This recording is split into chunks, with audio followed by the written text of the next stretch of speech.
Terima kasih pemirsa dan juga pendengar Anda masih menyimak acara klinik kita untuk kesempatan kali ini.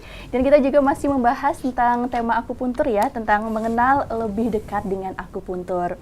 Masih dengan bersama beliau Bapak Taufik Eka Nur Hidayat, Sarjana Sains Terapan Akupuntur. Nah, kita akan menerima partisipasi dari Anda melalui line telepon atau line SMS ya, di nomor 02716 793.000 untuk telepon dan untuk SMS-nya 081225151000.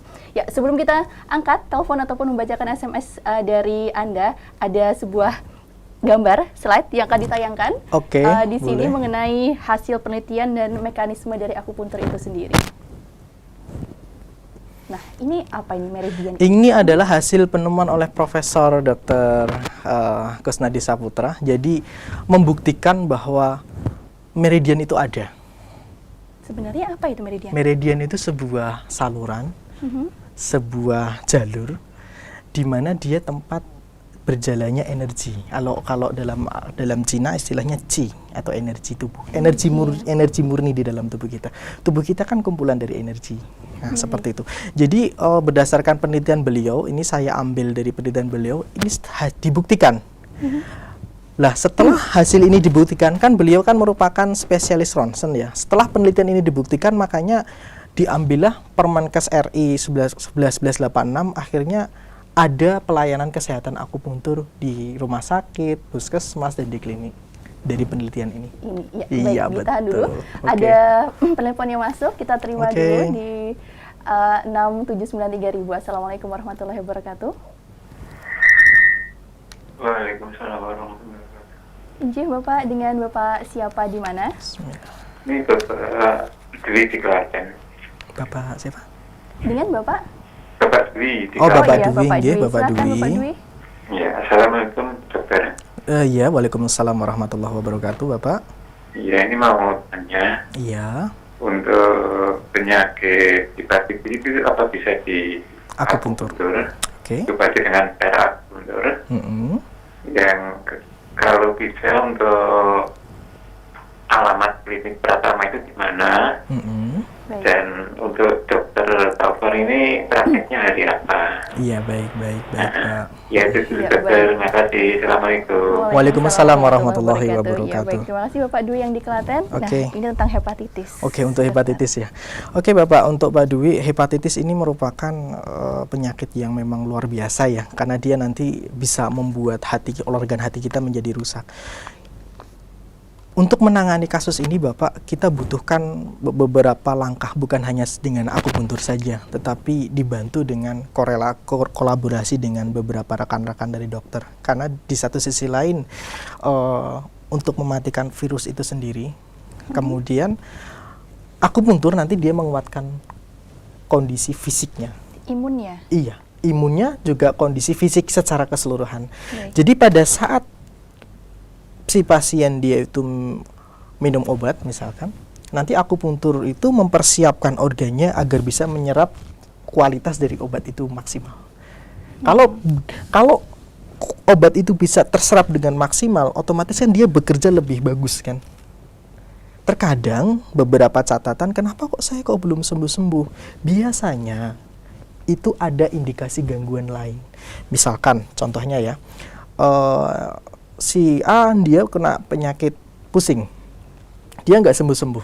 Ternyata setelah dimaami sudah dikasih obat kok nggak sembuh-sembuh, ternyata dia punya riwayat lambung. Kita bayangkan lambung itu kan salah satu-satunya organ yang berfungsi untuk mengolah nutrisi kita yang akan kita serap. Kalau dia bekerja dengan setengah tenaga, daya olah dan daya serapnya maksimal nggak di tubuh kita? Tentu tidak maksimal. Iya, logikanya seperti itu. Jadi seperti ini Pak Dwi, bukan hanya dengan akupuntur saja untuk menangani hepatitis, kita butuh cara kolaborasi yang lebih solid. Jadi nanti insya Allah nanti bisa datang di klinik Pratama MTA, itu berada di Semanggi, di dekat dengan kantor pusat kita di Semanggi. Iya, baik. Dan dokternya? Praktek saya hari Kamis sama hari Jumat, Kamis malam sama hari Jumat pagi, dan insya Allah nanti kalau Sabtu nanti kita bisa buat janji untuk ketemuan di klinik untuk Sabtunya. Iya, baik. Iya. Ya, begitu Bapak Dwi yang ada di Klaten. Oke. Kemudian kita beralih ke line SMS dulu ya. Oke, baik. Ini ada yang punya penyakit ambeien, itu bisa diobati dengan akupuntur? Oke, baik, akan saya jawab. Insya Allah bisa. Jadi untuk ambeien itu sendiri memang melihat ambeien itu agak berbeda dengan kedokteran. Jadi kalau dalam teman-teman dari dokter itu, untuk ambeien itu pelebaran pembuluh darah di anus ya. Kalau dalam akupuntur melihatnya bukan hanya sekedar melihatnya di pembuluh darahnya saja.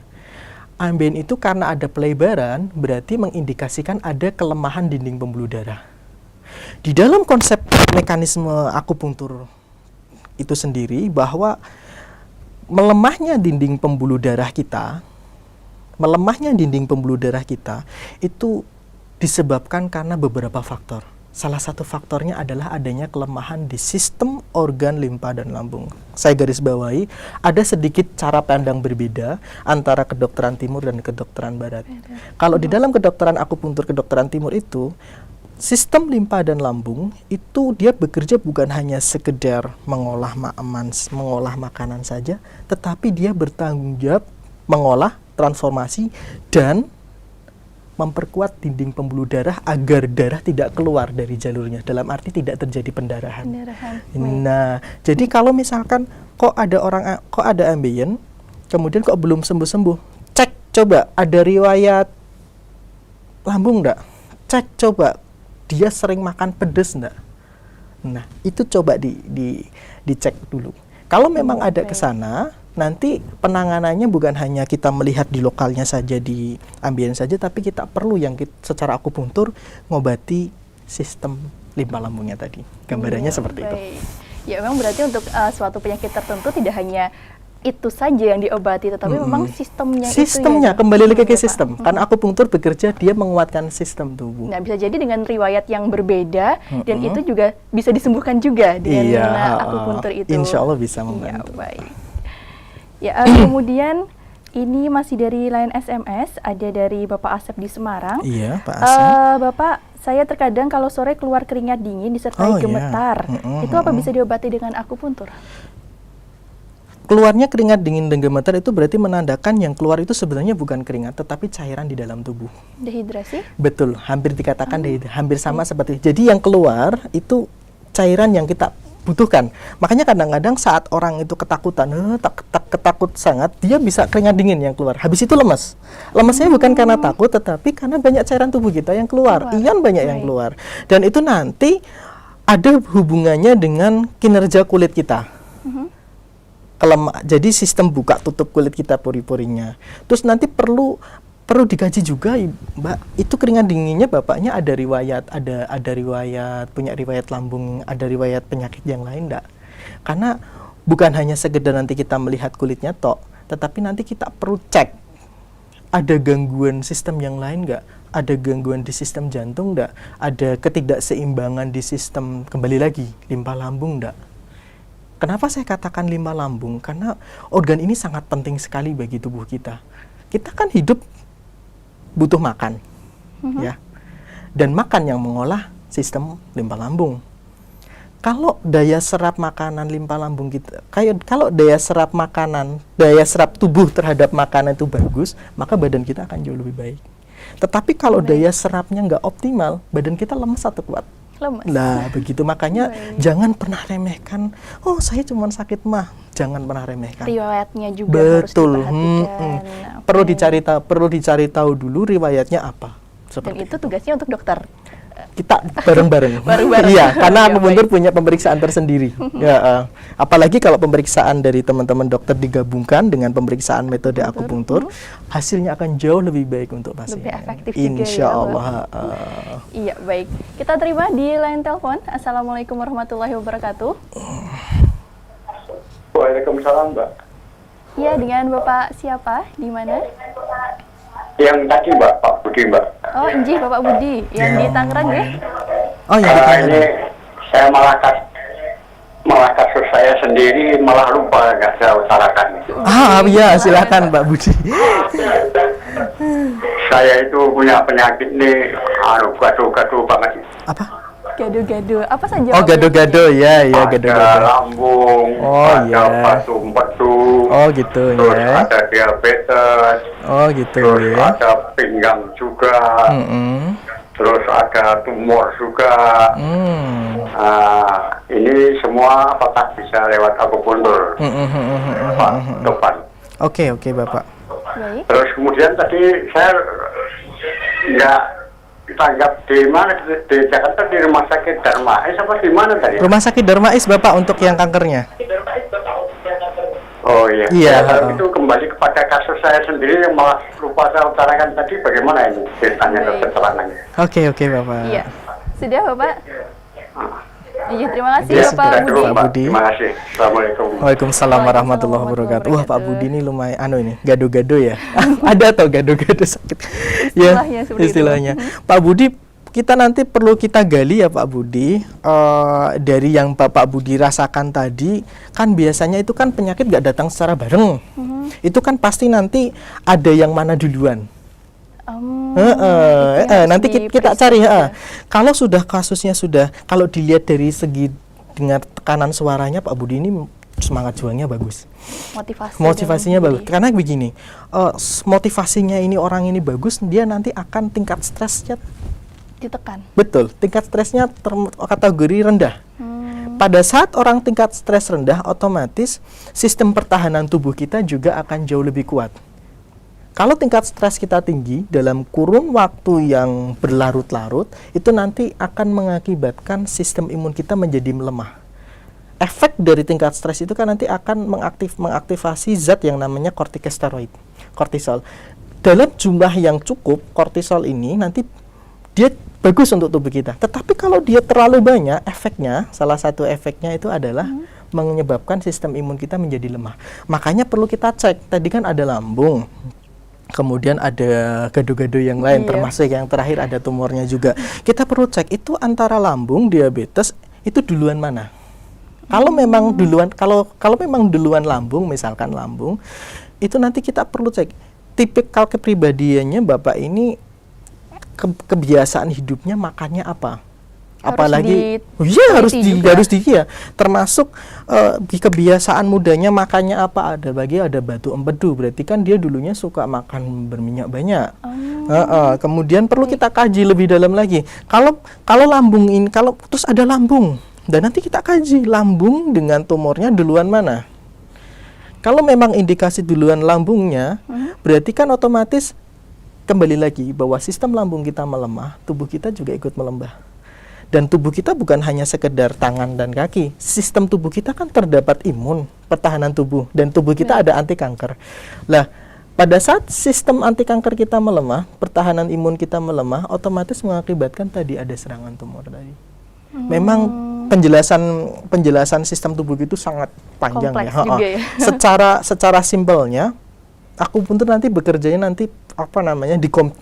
dikombin dengan bekerja sama dengan rekan-rekan medis, dan itu nanti kita bekerja bareng, kemudian kita bekerja secara sistemnya, dan kita cari akar masalahnya di mana.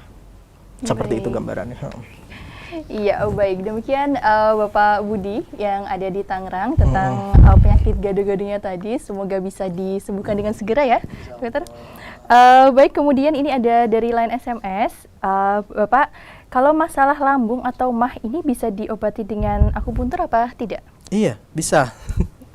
Apanya ini, sistemnya apanya yang Pertama yang harus kita cari tahu tingkat lambungnya dulu.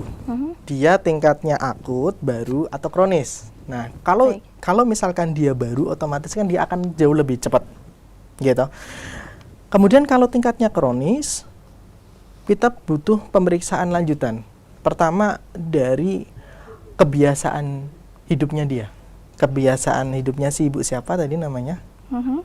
Dari kebiasaan hidupnya dia suka makan pedas enggak, tingkat khawatirnya bagaimana. Jadi selain nanti akupuntur dilakukan treatmentnya diterapkan pada si pasien dengan gangguan lambung, itu perlu diperhatikan juga lifestyle-nya.